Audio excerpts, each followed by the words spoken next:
Good evening and welcome to the San Bruno City Council meeting of May 24th, 2016. I'd like to thank the Garden Club, sort of, for the plants. I can't see them.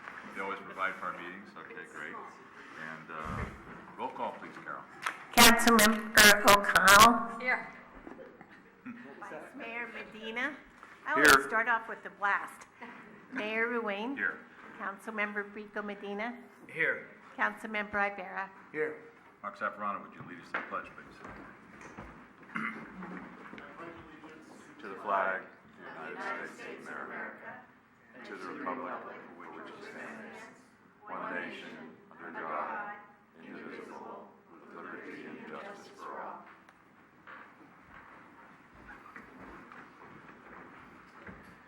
We do have a number of announcements this evening. First of all, the 76th Annual Posey Parade will take place on Sunday, June 5th. Also, along with the Posey Parade, we are going to have the third annual Community Day in City Park. The event will begin at 12 noon following the Posey Parade. We hope you will join us at City Park for entertainment, rides for kids and Kids at Heart, and delicious food provided by San Bruno's own service organizations and restaurants.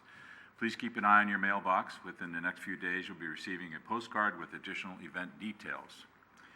Ride wristbands are available for purchase at City Hall and the Rec Center, $10 per wristband with advance purchase and $20 per wristband on the day of the event.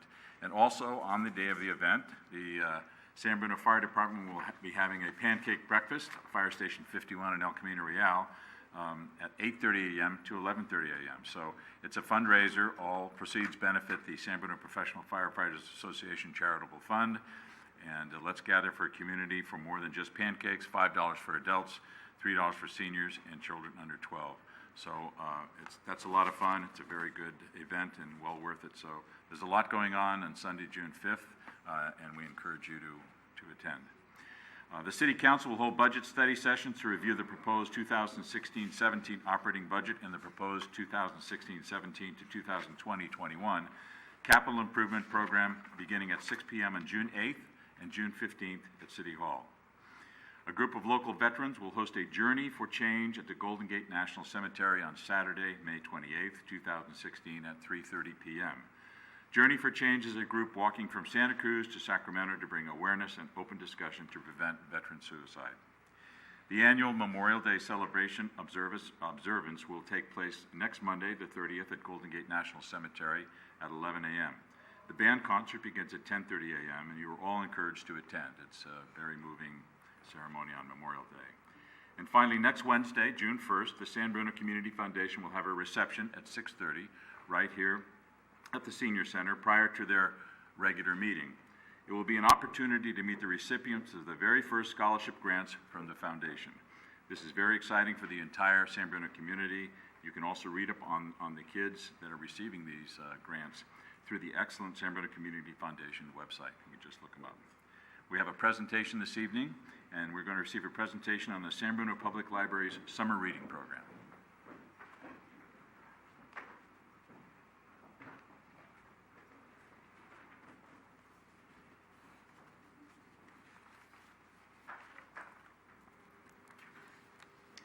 Good evening, Mr. Mayor and council members.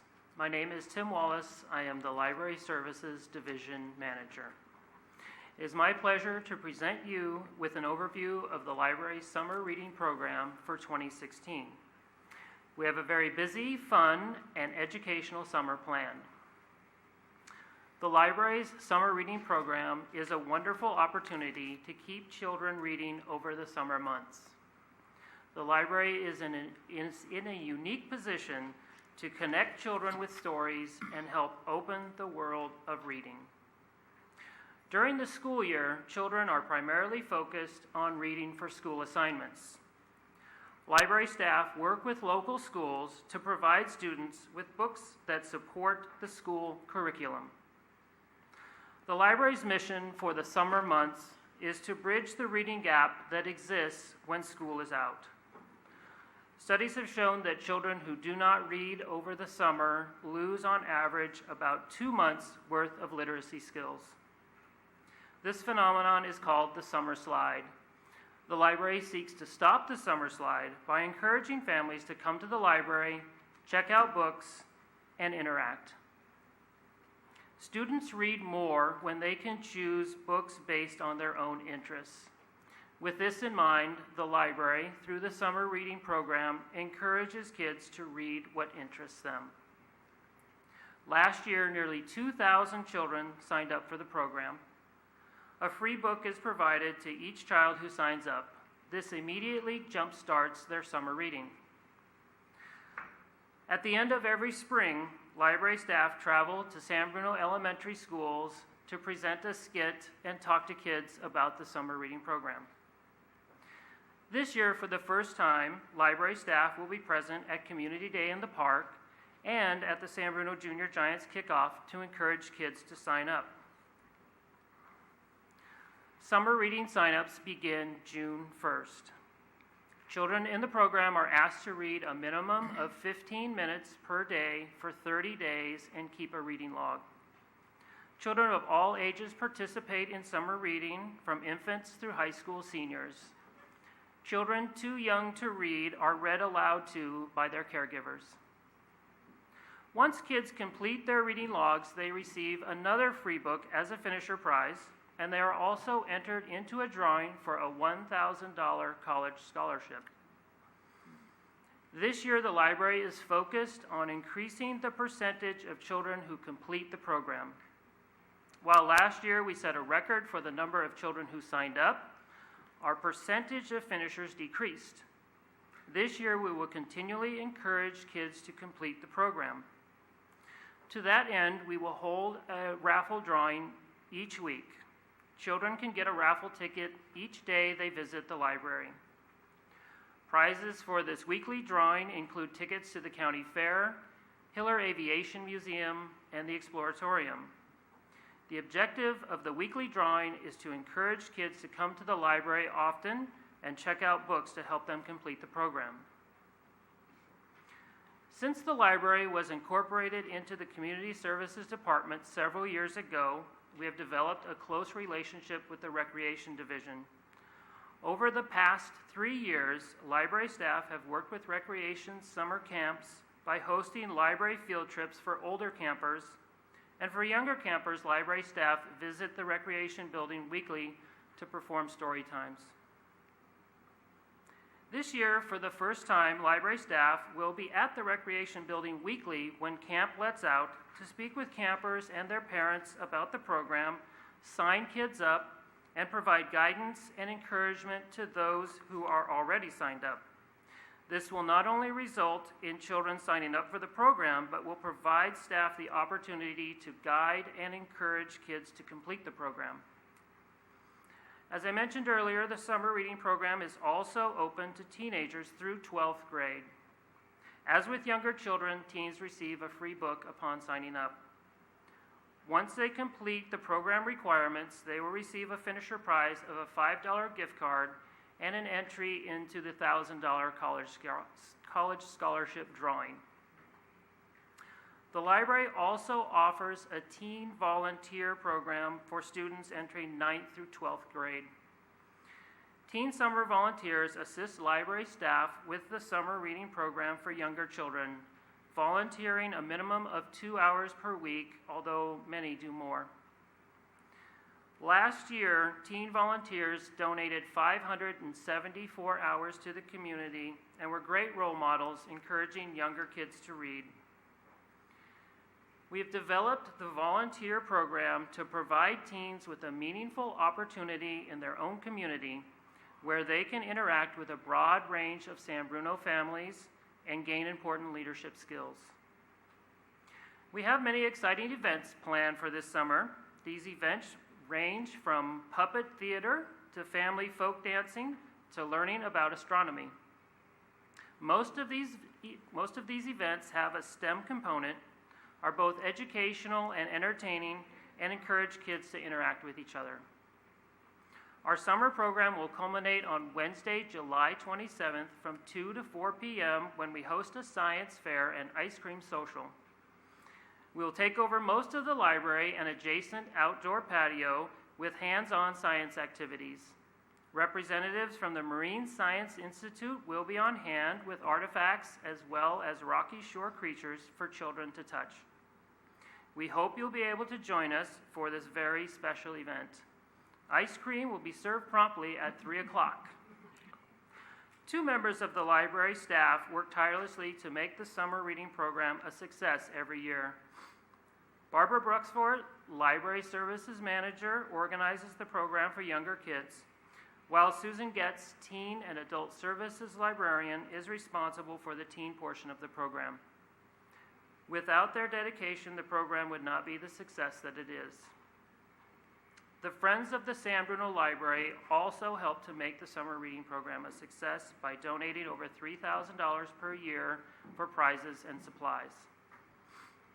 2 additional items I'd like to quickly make note of are the library's additional Friday hours and our homework center. I'm pleased to report that the additional 3 hours we've been open on Fridays since September have been very well received by the community. The library is averaging 130 visitors during these additional hours. This week we're wrapping up another successful homework center year. There are over 250 children signed up for the program, and they have visited the homework center over 3,000 times.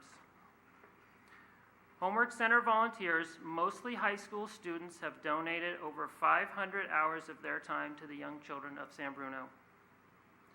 On behalf of all the library staff, I want to thank the City Council for the leadership and support you provide, which enables us to continue to grow and expand these important programs. This concludes my presentation. I would be happy to answer any questions you may have. Well, thank you, Tim. And Carrie, you guys are doing a great job, and sounds like you're going to be very, very busy this summer. So, any questions or comments? Irene? Ladies first. Ladies first. I just want to congratulate you. Every year you bring something new and exciting to the program, so everybody, all the kids can enjoy it year after year after year. It doesn't ever get stale, so I think it's fabulous you're doing that. And all this information is on your website, our website? Yes, it is. Okay, so if we didn't scribble down the information quickly enough, it's there. Yes, it is. Okay, and just the other piece that you haven't mentioned is the computers, the adult computer part that's in the library. We have we have stationary desktop computers, and we have laptops that you loan out, and could you mention that just very briefly so people know? Sure. Stationary computers, we have 9 stations for adults and 5 for children with access to the internet and Microsoft Office. And for laptops, you can check out a laptop just like a book. It remains in the building, but we have 3 of those for checkout. They check out for 1 hour and are renewable as long as nobody else wants one. Okay. I know people often upgrade their laptops. Are you open to receiving donations of laptops? Currently, we have 2 of our 3 are actually quite new. They've been purchased within the last year. The 3rd one is a little bit older. I'd be welcome to speak with any member of the public who'd be interested in donating. Okay, great. Thank you. Rico? Sure. Real quick, Tim, thank you for the report, and I just wanted to say, I know you were saying thank you to the council for their leadership, but I want to thank you for your leadership, because obviously you stepped in to try to fill a role, and when I walked in there some other time in the children's section, you were multitasking between doing one hat as well as serving the public with the other, and so to you and the staff that work there, thank you for your leadership, thank you for your commitment, and thank you for your passion for what you do. Thank you. Great report. Thank you very much, Tim. Review of the agenda, item number 5. Okay. Approval of the minutes of the special closed session of May 10, 2016, and the regular council meeting of May 10, 2016. Any errors, corrections, or omissions? Seeing none to be approved as submitted. Item number 7 is the consent calendar. All items are considered routine or implemented earlier council action and may be enacted by one motion. There will be no separate discussion unless requested. Anything on consent? Ken? Move to accept. Second. Motion is second on the consent calendar. On the question? All in favor? Aye. Opposed? Okay. Item 8, public hearings. There aren't any public hearings this evening. Item number 9, public comment on items not on this agenda. It is the council's policy to refer matters raised in this forum to staff for investigation and interaction where appropriate. The Brown Act prohibits council from discussing or acting upon any matter not agendized pursuant to state law. Would anyone like to address the council under public comment? Okay, get right into conduct of business. Item number 10. 10A, adopt a resolution authorizing the purchase of fiber-to-the-home FTTH equipment in the amount of $681,230 and authorizing the city manager to execute a contract with Communications Network Resources in the amount of $288,600 for installation of the FTTH equipment at the Shelter Creek Condominium Complex and approving a loan in the amount of up to $1,170,000 from the General Fund Reserve to the Cable Fund. Steve?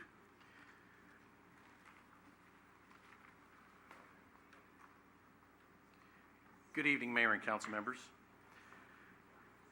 Staff is here this evening to ask your approval for an exciting new endeavor for the city of San Bruno. In an effort to upgrade the existing plant at the Shelter Creek Condominium Complex, staff is proposing a fiber-to-the-home project. As you're all aware, the cable system built in 1971 has been built several times and with electronic upgrades. In 1998, a more complete rebuild was undertaken. Many of the cable system's main cable feeds to neighborhoods, schools, and the city buildings were all replaced with fiber optic cable, and much of the other cable infrastructure was also replaced with newer lines. At some of the other complexes around town, because coax cable is much better protected from the elements, those lines didn't need replacing at that time. Today, with more demand for bandwidth, coupled with a desire to replace this cabling in the near future, staff is recommending the city move forward with this project.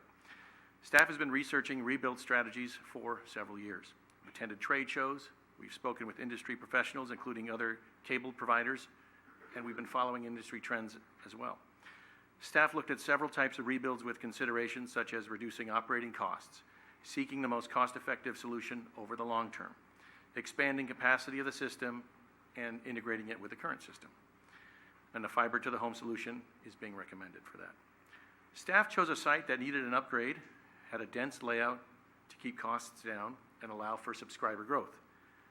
The area needed to have enough of a current subscriber base to realize the benefits for those subscribers.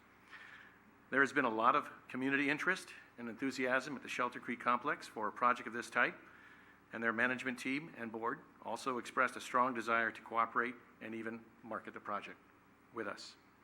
Staff plans to market the project as outlined in the staff report with a 20% benchmark for subscriber growth as a means of determining success of the program. Staff has estimated that this would be the number of new subscribers needed to pay for the annual fees for the loan. It would also move the penetration rates closer to 80%, equaling penetration rates enjoyed by San Bruno Cable years ago.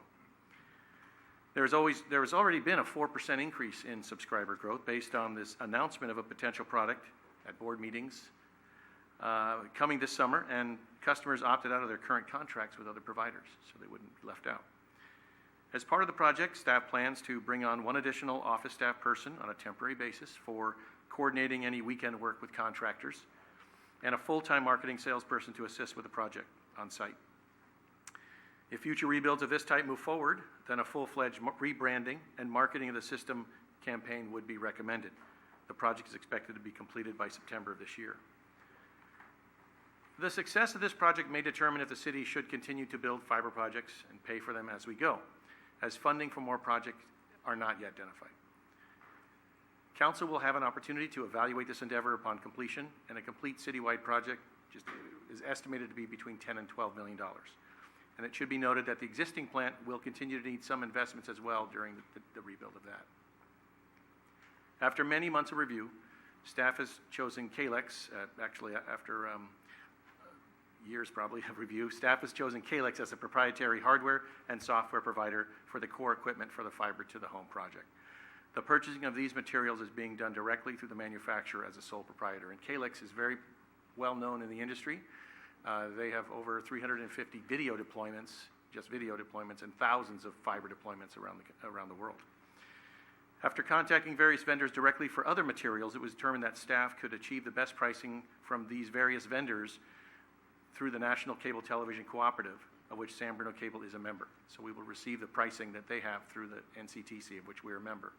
And that's for like cabling and connectors and those types of items that we need to purchase. The installation contractors were chosen through an RFP process and are prepared to gear up and have notified city staff of their intention to begin as soon as possible, pending all the necessary approvals. References have been checked, and tonight staff is seeking an approval to contract with the installer and purchase the equipment necessary to offer this project. Staff met with the cable subcommittee in April to review plans and get feedback on a rebuild proposal for the Shelter Creek complex. So tonight, we're bringing forward this project for your review and approvals. That concludes our presentation. Al Johnson, the chief engineer, is here as well to answer questions with me. Good. Any questions for Steve or Al? Marty? Where's next? Al, I know you're ready to go. So in the original resolution, I believe there was some discussion about having some alternative bids for other locations, working with that contractor. So how far along are we thinking about where we're going to go next? Well, I have been approached by Crystal Springs and talking to them. They're very interested. Peninsula Place, having a little hard time getting to their council there. I know people there are very anxious for it, but to talk to the council and the manager, it's a little difficult.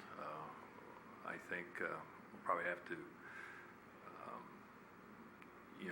we sent a letter out to the president of the board, and we haven't got any response from them, so we need maybe your help and work on that a little bit. But those are the next two projects I'd like to see go. But I know there's a lot of other projects that we can get going right away if the board is, if the council is, ready to build the whole city. Anything else? Someone like to adopt the resolution, introduce a resolution? I'll introduce resolution. Councilmember O'Connell, Yes. Councilmember Rico Medina, Aye. Councilmember Ibera. Aye. Vice Mayor Marty Medina, Aye. Mayor Ruane. Aye.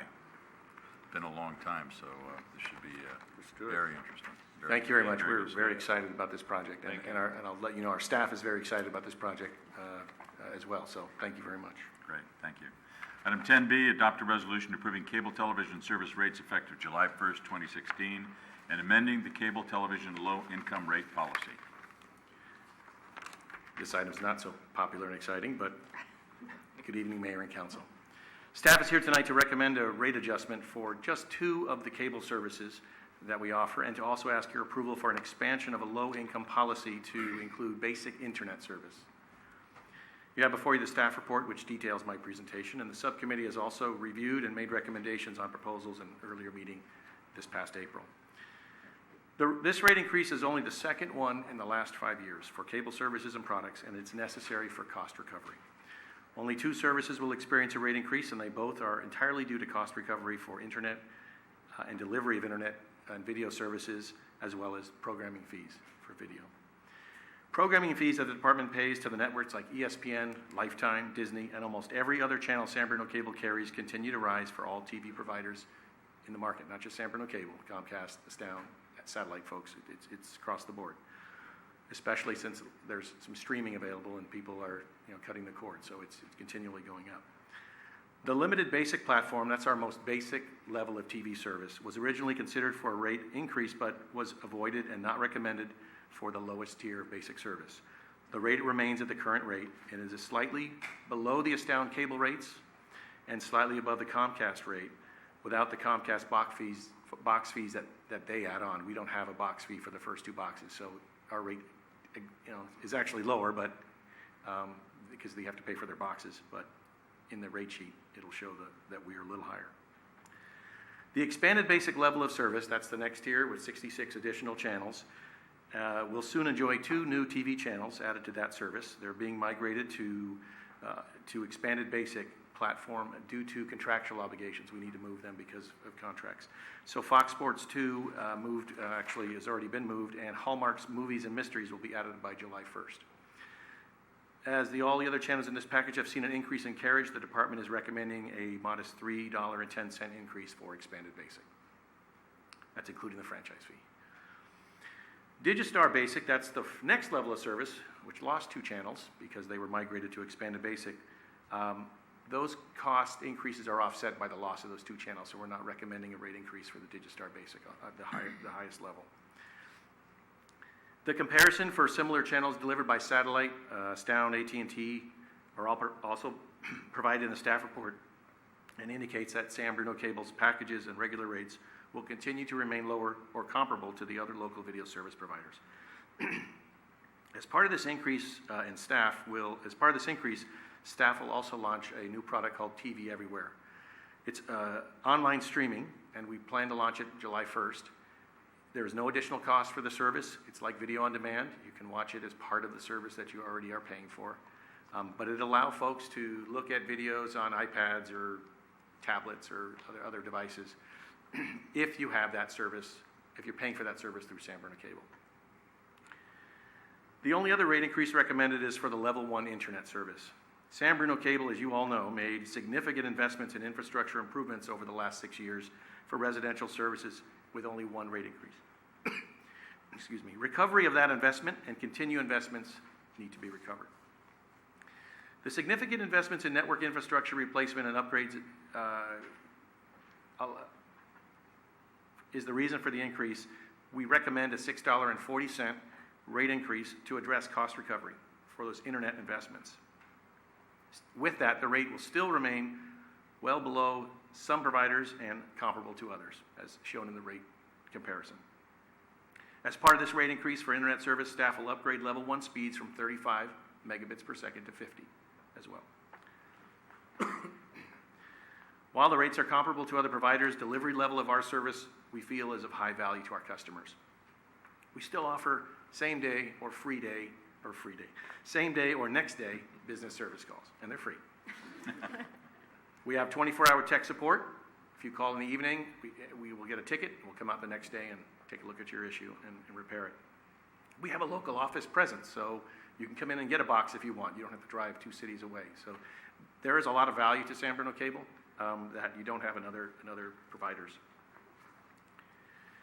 Again, packages that have these services will see the rate increase as well. If you only have 1 service, then you'll see the rate increase, just with that 1 service. If you don't have any of these services, you won't see a rate increase. The second part of my presentation will focus on the low-income discount policy that we have currently in place. Currently, the low-income policy is just for basic TV service. In light of the community's desire to provide internet service to as many households as possible, the department is also seeking council approval to expand the low-income policy program in place for limited basic TV service to include basic internet service. The subcommittee recommended that staff propose a 50% discount on the $19.95 service for a price point, of $9.99 for those that qualify for the low-income policy discounts or a household with students that qualify for free and reduced lunch programs. The basic service will be upgraded to 3 megabits per second, fast enough to look at homework, fast enough to see how your child is doing online, and fast enough even to stream, but not recommended. The discount would only be applied to the basic internet service, and customers would get free use of the modem for these services. The Cable Subcommittee met in April to review the proposed increases for internet and video and for this particular program, and recommended that we bring it forward to the council. As required by law, a 30-day rate increase notice will be delivered in the June bills. The rate increase information will also be posted on the website and on Channel 1. Again, here to answer any questions. And any questions for Steve or Al? Ken? Steve, thank you. The actual competition that a San Bruno resident, if they choose not to use San Bruno Cable, would be UVerse or Dish? That's correct. Okay. How are we comparable with what they're offering? Because I know there's always advertising of packages and introductory packages, and and I've watched our ads ad nauseum, on the fine print and all that stuff. Yeah. I mean, are we really keeping an eye on that and targeting that? So for UVerse, and I can speak to UVerse and raw bandwidth because those are the 2 internet competitors, we far exceed what they can offer in in a reliable manner. When it comes to video, and I've got a comparative analysis on here with those two, with all of the folks, and you versus one of those, and Dish is one of those. The analysis is a little bit tougher because they'll say, they might say, we got 150 channels. We only offer 100. So if you say, well, you're paying this much for 100 and that much for 150, is it really comparable? But look at the 150 channels. You have a USA East feed, a USA West feed, you have a Disney East feed, a Disney. You're not really getting, and you have 8 shopping channels and lots of other types of channels that folks don't find a lot of value with. So we sort of have to glean that out when we do these comparisons to what they charge and what the most preferred packages are. And so we do look at that. We look at that carefully. I look at each of the packages they have, and we do a comparison. But we know for sure their their internet packages are not as comparable to ours. I now have a question on the low-income discount. What data do we have as far as that penetration? Are we looking to gain customers even at a discounted rate? Or are we looking at possibly reducing, what our revenue is on certain customers? That's a good question. Yes, we have looked at that. There are currently, in aggregate, about 350 folks taking advantage of that program, and about less than 20 that actually have that basic level of internet service. So there's not a lot of loss of revenue a year, about $1,000 or so, a little bit more. But the idea, as you say, would be to garner new subscribers we don't have and make up that money and more with that program. And also goodwill in the community and again, the council's effort and the community's effort to offer more internet services to make it more available to a lot more folks. So, and as you all know, we've wired the entire city, so we've met the government's requirement to do that, and now it's a matter of offering a program like this. Anything else for Steve Rao? Marty? Rico? Marketing. How are we going to, any plans for new marketing when somebody moves into the city and they sign up for water? Are they given a hey, San Bruno cable notice and here's 2 months free or anything like that where we're trying to get them in? You're hired. No. Yes. So if you go to the water department and you sign up for service, they do have our brochures over there to hand out for folks that are moving in. We've done some campaigns, not a lot of successful campaigns with the brochures that we've mailed out, that type of thing. It's not as successful as we knew. We are looking, as I mentioned in my other report, to bring on a firm, not just to do marketing of internet, but we bring on that firm and we rebrand our system. We want to market it heavily to the entire system, and we need a campaign for that. We've looked at radio or TV, and it's expensive. We've looked at door to door. We've done that before. That wasn't that successful. We looked at brochures. Now we're looking at social media as the means of getting folks in. So that's exactly the direction we're going to do that. So yes, that's a big part of the plan once we get rolling here. And when would that marketing firm be on board, do you think? Well, if we continue to do, I'm sort of mixing my staff reports here, but if we continue to do fiber and we decide that we want to roll this out, then we need to have a rebranding of our entire system, and that would be a great time to do that. If not, then we would have to do a program in-house to do that. And we have done what you suggested. We've done brochures at the office. We've gone to all the multi-dwelling units, the Shelter Creeks, the Crystal Springs. We drop our brochures off there, and they get them out to folks. So we've done some of that, but we need to do a little bit more, a little better at that. And so that's our plan. Thank you. Anything else? Any action on this item? I'll introduce the resolution. Councilmember O'Connell. Yes. Councilmember Rico Medina. Aye. Councilmember Ibarra. Aye. Vice Mayor Marty Medina. Aye. Mayor Ruane. Aye. Item 10C, adopt a resolution authorizing the city manager to execute a construction contract with Pacific States Environmental Contractors, Inc. for the 324 Florida Avenue site remediation project in the amount of $358,925, approving a construction contingency of $71,785, approving a total construction budget in the amount of $430,710, and appropriating $165,000 from the General Fund Capital Reserve Fund. Jimmy? Thank you. Good evening, Honorable Mayor and members of the City Council. Back in October 2014, City Council adopted a resolution authorizing the city manager to complete the purchase of the property at 324 Florida Avenue for future use as a neighborhood park. The historical property is approximately half acres, consisting of 8 parcels, and is located in a dense residential neighborhood. The property includes 4 buildings, the main residence, a duplex, a garage, and a workshop. The condition of the property has fallen into disrepair due to lack of upkeep and vandalism. The buildings have been left vacant in a deteriorated condition, which is an unattractive nuisance for the neighbors. To complete the project, staff contracted with the surveyor to complete the topographic survey. Environmental consultant was also hired to perform soil sampling and hazardous material analysis to complete the soil management plan and asbestos and lead removal plan. 30 samples were taken on the property.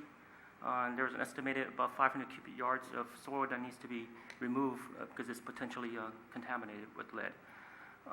Contract documents for construction bid package was completed. That includes plans, details, technical specifications, and probable cost estimate. The scope of work for the project includes demolishing the existing buildings, removing and disposing the contaminated soil and asbestos and lead abatement, and temporarily securing the site with fencing. The work also identifies salvage items to be retained by the city for display or incorporation into the future park. On March 7th, the city advertised the project for bid and sent notice to bidders to 60 demolition contractors. 2 non-mandatory pre-bid meetings were held back in March 27th as well as April 1st. However, only 2 contractors attended one of the pre-bid meetings. Prior to the bid opening date, staff also contacted demolition contractors to confirm whether they would be submitting any bids. Only 1 contractor expressed interest in submitting the bid. And however, during the bid opening on April 8th, the city didn't receive any bids on the project. Per the Public Contract Code, Section 2166, if no bids are received, the legislative body may have the project done without further complying with this chapter. In lieu of the public bid, the city posted a request for proposal for the project on April 18th. The city staff searched and contacted other demolition contractors within the Bay Area and feel their interest in submitting a proposal. RFP was sent to them via email. The city held another non-mandatory pre-proposal meeting on April 29th. 2 contractors and a potential subcontractor attended the meeting and toured the property site. Prior to the proposal deadline, the staff contacted the demolition contractors to gauge their interest in submitting the proposal. 2 contractors expressed interest in submitting a proposal. But on May 13th, the city received one from Pacific State Environmental Contractors in the amount of about $340,000. The proposal received is approximately 14% higher than the engineer estimate of $300,000. And the higher cost is contributed to the low interest in the project by contractors that have full work schedules and a distinct interest in the property due to the contaminated soil. The proposal also included an additive bid item for chain link fencing to enclose the property for a cost of $18,000. And staff is proposing to include chain link fencing in the construction budget in case the city decides to install the fence after the site remediation work is completed. So therefore, the total cost for the project is approximately $360,000. The staff conducted a review of the proposal and performed reference checks. Staff determined that the contractor meets the qualifications and requirements as stated in the contract documents. Pacific States has satisfactorily completed numerous demolition projects for public agencies in the area, including cities of Emeryville and Richmond, as well as the University of San Francisco and Salinas Union High School District. As mentioned earlier, the contractor will be removing salvage items marked and transferred to the city's possession, and one of them is the large wooden sculpture. The city staff is currently coordinating with the restoration company to arrange for treatment of the wooden sculpture for stabilization. Prior to demolition, staff will also send notification to the residents within the neighborhood to inform them about the work and conduct a community meeting. And the staff is currently anticipating the project will be completed by the end of October. And as for the fiscal impact, the 2015-16 capital improvement program includes an appropriation of $300,000 for the project. The project has a current balance of $270,000 remaining, and based on the proposal amount of $360,000 and a 20% contingency that's being proposed, staff is requesting an additional appropriation of $165,000 for the project. If there's any funds remaining in the completion of the initial phase, the funds will be reallocated to the subsequent development of the site for the future park use. This concludes my presentation. If I could just add one quick item, and then we have a member of the public that would like to talk about this item. The proposal cost of $340,000 includes, as a significant component of the bid, the remediation of the site by removal of approximately 500 cubic yards of contaminated soil at a cost of approximately, I can't do the math here quickly, but approximately $170,000 of the $340,000, or roughly half, is related to that component of the project. Knocking down the buildings, grading the site is roughly half. So what lead paint contamination, which sounds like a relatively simple issue, turns out to be a fairly expensive component of the work. Any questions for staff at this time? If I could, on that issue, so that is a verified amount, and that is pretty much set based on, professional, costs and things, transport. Because, I mean, you say 500 cubic yards. To me, knowing grading, 500 cubic yards is minimal. It's not a lot. I mean, and if they get some, you get even some light equipment out there, 500 cubic yards of removal is not a big deal. But what I'd like to know is that $170,000 is the going rate for contaminated soil removal and dumping wherever it has to go, because it doesn't go any, it goes specific places. If you can answer that. So as part of the bid, the soil contamination is broken down by different classifications, Class 1 and Class 2.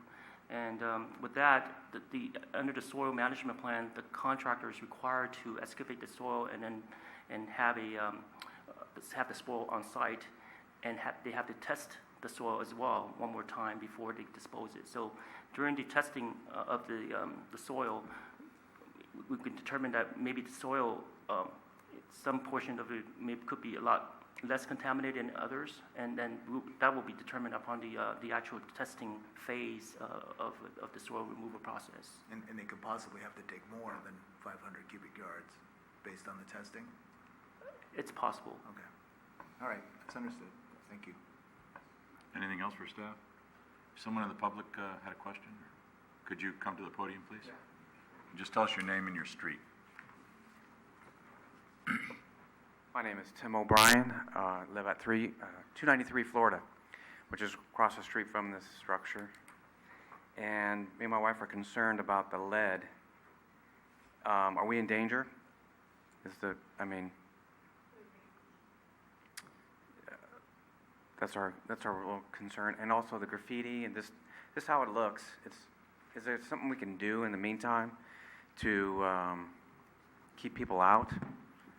Keep just people dumping stuff there? Is there some way we can enclose it for now and make it a safe and delightful place until it's removed and converted into a park? Okay. Do we have any plans to fence it off in any way, shape, or form before demolition begins? And how long will it take to actually, get a contract up? Wait a minute. Let's one thing at a time. So within the contract, the temporary fencing around the property would have to be provided by the contractor. Mm-hmm. And after the demolition is completed and the site regraded and all the contaminated soil removed, the site will be fenced with chain link fencing. Okay. And then during the removal of anything that's contaminated with lead, they will actually most likely encase that structure so that none of it just gets blown out into Correct. the neighborhood. Okay. Thank you so much. That was my question. Yeah. One of my questions. Secondly, Move that mic right pardon. down. There you go. Reina Burgos, and my husband, Tim O'Brien, and we reside at 293 Florida. And yes, due to our concern that a lot of people hang out in that area, and that's why we're requesting if can be fenced in, because we had to basically install a security system in our home because the graffiti is out of control and it doesn't get removed as quickly as we would like it. And we are constantly calling San Bruno Police to come and patrol the area. So we were requesting whether if it's an option to fence it in while a decision is going to be made. It'll be good so we don't have to police, basically, the residents on 293 doesn't have to be policing and ensure that the place is not vandalized. Assuming that the resolution gets adopted this evening, how long will it take to actually get things rolling?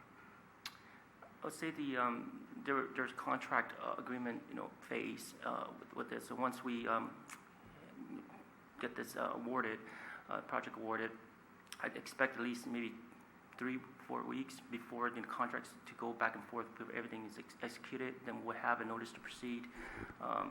We'll have a pre-construction meeting with the contractor, and the notice to proceed will be provided. So I'm thinking about maybe 4 to 5 weeks is what I'm anticipating before any mobilization. We probably wouldn't anticipate putting up a fence before the demolition, simply because you'd have to take it down during demolition, I would guess. Correct. But go ahead, Rico. No, I'm sorry, Mr. Mayor. I think what the Bryans are asking, and I don't want to speak for you, you did fine, is between that time, whether it's 4 weeks, whether the resolution doesn't pass, can the city do anything, since we own the property, to help mitigate what they're experiencing? The graffiti they have to look at, and the concern, I don't think the field so much, but of course the housing complex around it.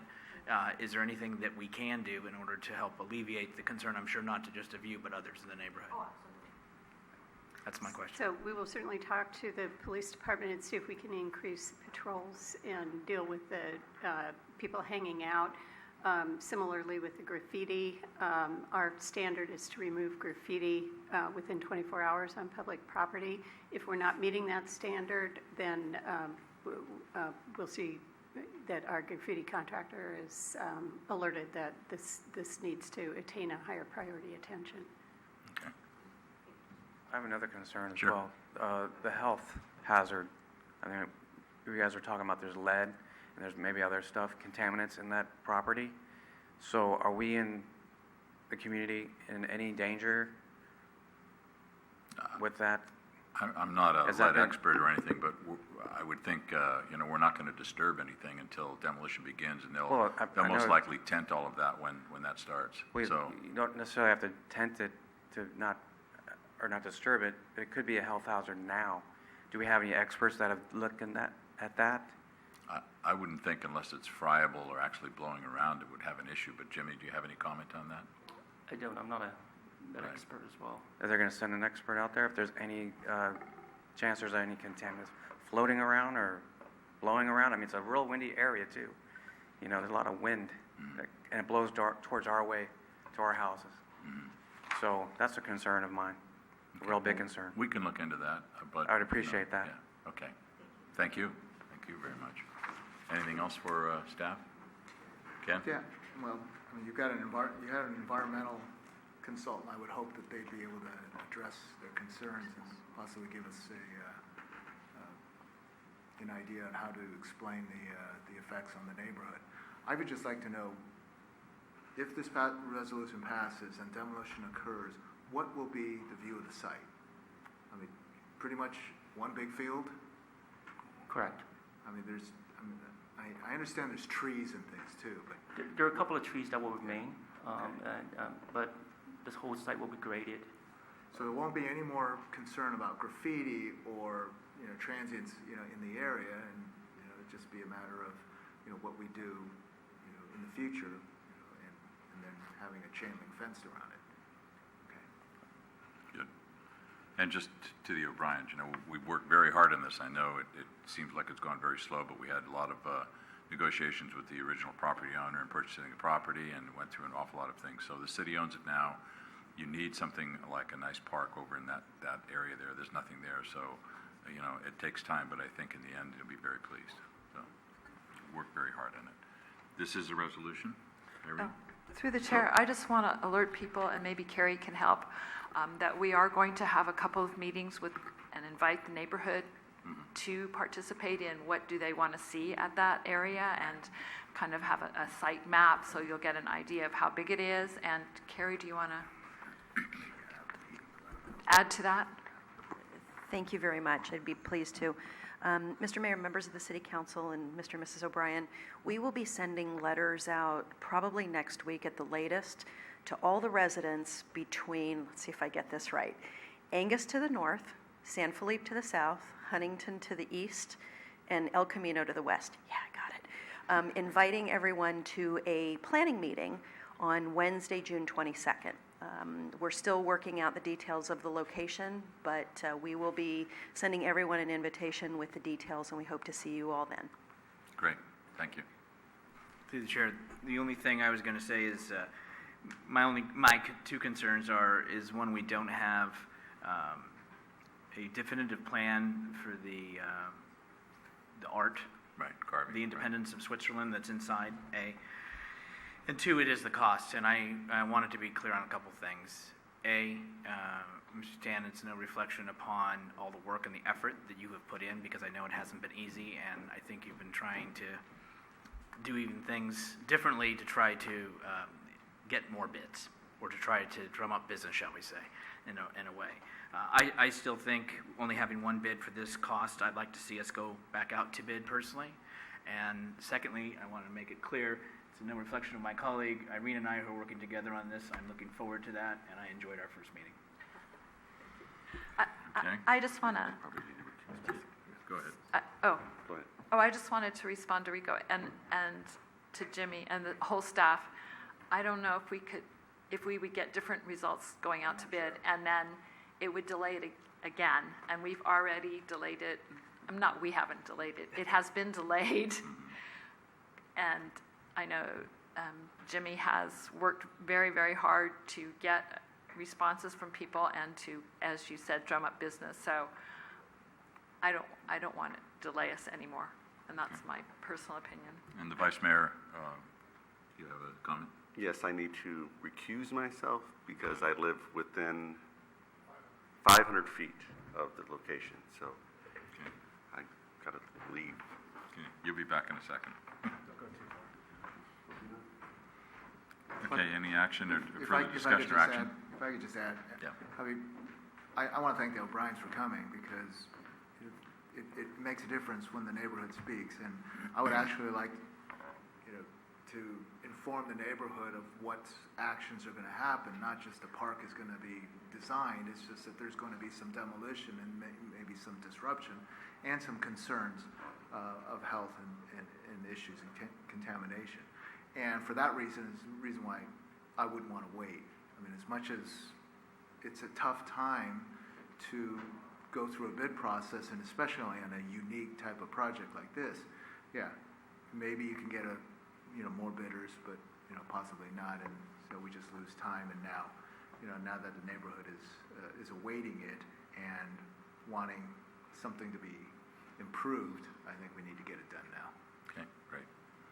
With that, I'll introduce the resolution. Councilmember Ibera. Aye. Councilmember O'Connell. Aye. Councilmember Rico Medina. No. Mayor Ruane. Aye. Okay, great. Item 10D, you're on again, Marty.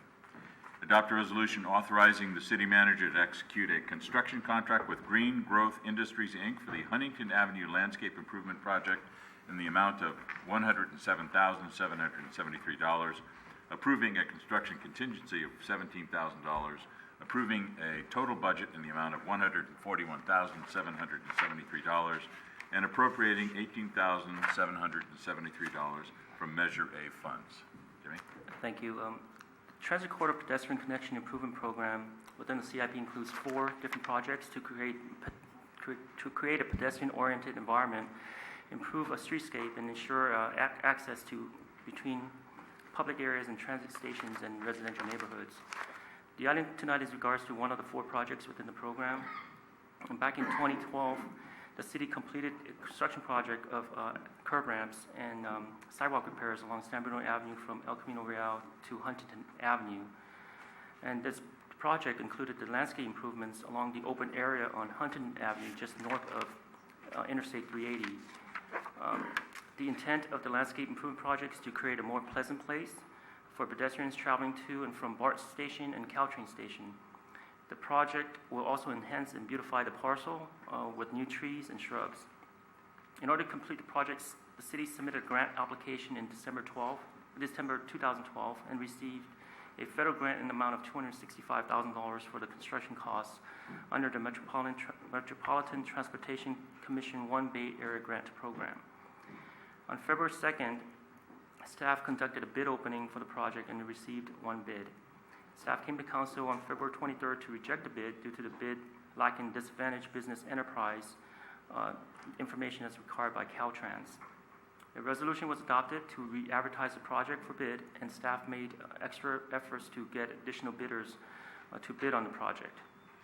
Notice to bidders was sent to 81 contractors, landscaping contractors, also posted on the city's website, and provided to 5 construction distribution centers. However, only 2 bids were received, one from Green Carpet Landscaping in the amount of $89,500, and the other from Green Growth Industries for $107 or close to $108,000. Staff evaluated the bids and determined the low bid was non-responsive. The contractor didn't show that they took all the necessary and reasonable good faith efforts measures to meet the disadvantaged business enterprise goal of 5%. And the DBA's goal is required since the project is federally funded. In addition, the completed addenda certification and notarized non-collusion affidavit was not provided by the contractor as required in a contract document. So staff is recommending to reject the low bidder's bid and award the project to the second lowest bidder, Green Growth Industries. And Green Growth Industries has completed numerous projects for public agencies in Cupertino and Palo Alto and Tiburon. Staff contacted the references provided, and the general feedback from the public agencies were that they're a good landscaping contractor that's willing to stand by the quality of their work. Staff does not anticipate any public impact during construction since the site is located outside the travel lanes. The temporary lane closures may be necessary during construction, and residents will be informed of the lane closures prior to construction via direct mailings as well as postings on the city's website. If awarded, construction is anticipated to be completed in around September. As for the project's budget, it's the fiscal year 2015-16 CIP budget for the project includes the allocation of $265,000 in grant funding, along with about $19,000 in Measure A funding. The Measure A funding was used to complete the design and bid phases. Since the grant funding was a lot, significantly more than the estimated construction cost, the City and County Associate of Governments, the CCAG, contacted the city to inform the staff regarding the budget reallocation. And the staff was told that the grant funding was reduced to about $123,000. Although the grant funding is sufficient to cover the construction contract for Green Growth Industries, an additional appropriation of about $19,000 is needed to supplement the project construction budget for construction contingency and staff management and inspection. Since this project requires additional appropriation for Measure A funds, the City Council choose not to award a construction project if the budget or maintenance of the landscaping is of concern. However, the city would lose the grant funding for the project, which will be returned back to the state. This concludes my presentation. I'll be happy to answer any questions. Yep. Any questions? Ken? Jimmy, how many trees? Sorry, I don't know the number of trees. $107,000. So the fiscal impact is really only $18,000. Correct. Right? And that just comes from Measure A. Correct. Okay. Thank you. Anything else? Action by the council? I'll introduce the resolution. Councilmember O'Connell. Aye. Councilmember Rico Medina. Aye. Councilmember Ibera. Aye. Vice Mayor Marty Medina. Aye. Mayor Ruane. Aye. Report of commissions, boards, and committees. There aren't any this evening. Comments from council members? Anything? Rico? Through the chair. Two things very quickly. First, wanted to thank Miriam for being here. She is on vacation this week, but she came to make sure that we were well taken care of this evening, so thank you. Second thing is I wanted just to put a compliment out to Parkside Intermediate School and their band performance. I went to their spring concert, their 7 o'clock showing. It was incredible. So as tired as I may have thought I was, I left there with a pep in my step and a very sincere pride to be at the home of the Panthers in the city of San Bruno. I went to the school after, a week or so after, and went and thanked the two teachers personally, their music teachers, spoke to their class and thanked them as well. But they have, I want to say, close to maybe 150 kids within the program for 6th, 7th, and 8th, and it grows. And I've met the new music teacher over at Cappuccino High School. So the hope is, of course, what begins there will transition over to CAP. And once again, we have a great and continued performing marching band at both levels. So kudos to Parkside Intermediate. And they'll be at the Posey Parade. Great. Also, I was there with my wife at the 4 o'clock presentation, and it was, I was bowled over. It was really incredible. So see a lot more kids are just flocking to the program. It was a lot of fun. And also, I was at a flag raising earlier this week for Portola School. Congratulations to the teachers and the parents and the students on 50 years. So it was a lot of fun, too. Anything else? All right, we're going to go into closed session, public employee performance evaluation pursuant to Government Code Section 54957, the city attorney. We're going to adjourn this meeting until June 14th.